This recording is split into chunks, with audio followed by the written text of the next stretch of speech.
Hello, I'm back again with another lesson tutorial from Ayers Academy here on YouTube, and we're back on the tennis court again this afternoon.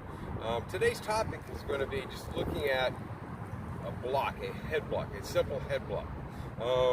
Because if a head block is not done correctly, you can find yourself, in a bad way, in a very traumatized state, so to say.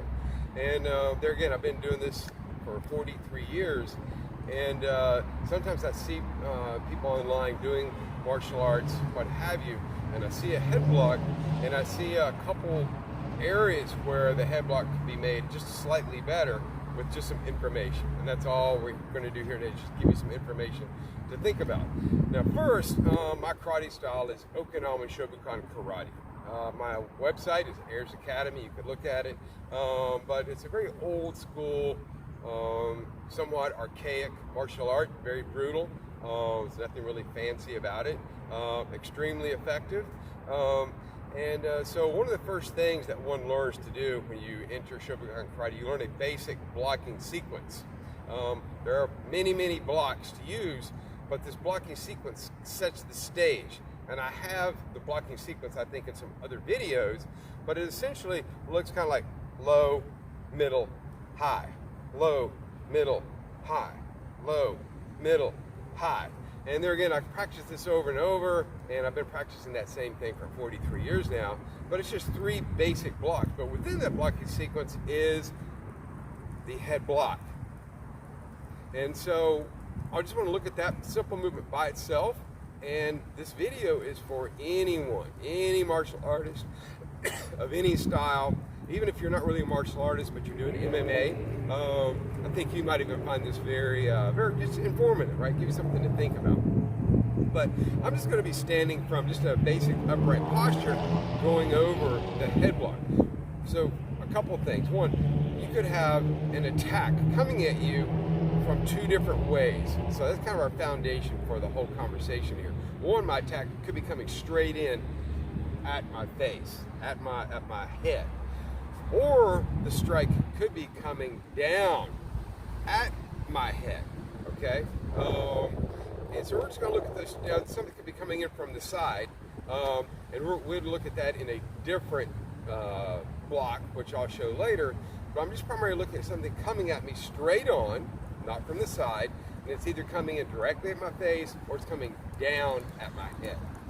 With either of those, doing a properly delivered head block can save me, okay?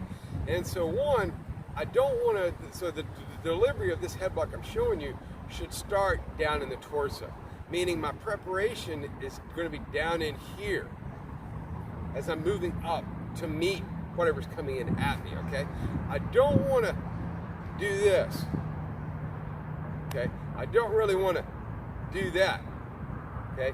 Because I want to make sure I'm going to be very conservative in how I practice, and I always want to err on the side of caution. Just in case I were to make a mistake, I want to try to practice it so that if I make a mistake somewhere in the way, I'm still going to be able to catch this technique that's coming in at me. So my technique, and there again, I'm going to start with my left hand. You can practice with your right, but I'm starting here. So I want to make a fist as I move into the position here. So my elbow is right in front of my rib cage, and my hand, my lower arm is about a 45-degree angle. That's just the first step in preparation. Here like this, here or here. From there, I want to lift up, but as I lift up, I'm going to rotate my forearm. I don't want to just go to here. And I see you may see this a lot, but exposed is that arm bone right there, which you can feel. All right. So one, just self-preservation in mind. I would rather use the muscle of my forearm to take the brunt of the punishment of this thing coming in at me versus my ulna, small arm bone, all right, easily broken. So I don't really want to go here.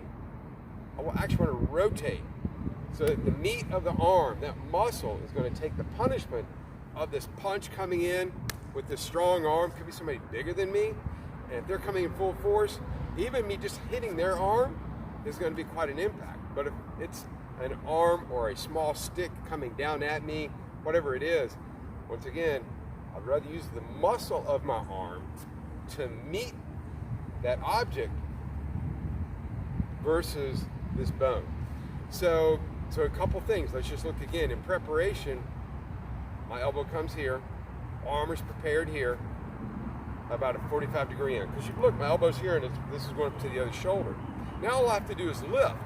But as I lift, I rotate my fist out. And that's going to mean my arm is going to be out with the muscle taking the brunt of the blow.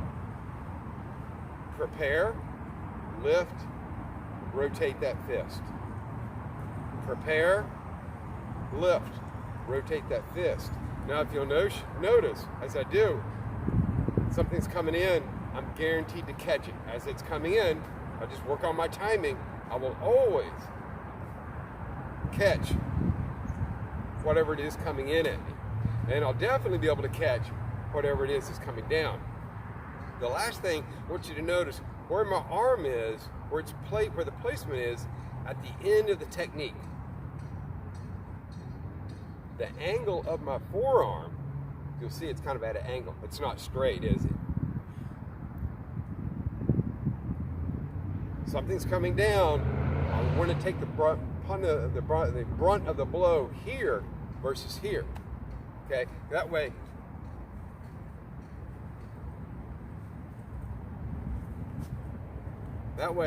I have more leverage to go against this object or this punch coming in with this versus here. Okay, the further away from the joint of the impact, the less ability I'm going to have to really push against that. But if it's closer to the joint, I'm going to innately have more power to go against that arm or that stick or whatever it is coming at me. So there again, simple head block, and we're just looking at how to deliver the head block. But you could practice just a drill with one arm. Prepare, lift, and rotate. Prepare, lift, rotate. And there again, my end point is there. All you have to do is get in the mirror and do this over and over and look at your own technique. And there again, you can do it just from a standing position, right? Then I can alternate.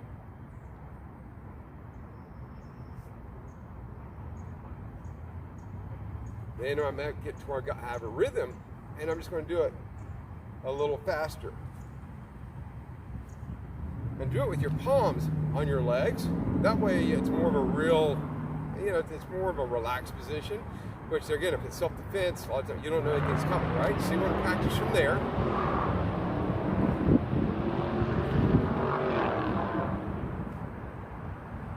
And just practice over and over. So there again, short lesson on a head block. Hope it's helped you out, or maybe just giving you something to think about as you're working on your technique at home. And there again, this head block, it's applicable to almost anyone practicing almost any style of any martial art, whether you're doing a sport, MMA, what have you, or you're in a regimented old school karate class, or even kung fu. But hope you have enjoyed it. Please subscribe to the YouTube channel, and we'll come back with another lesson next week. Thank you.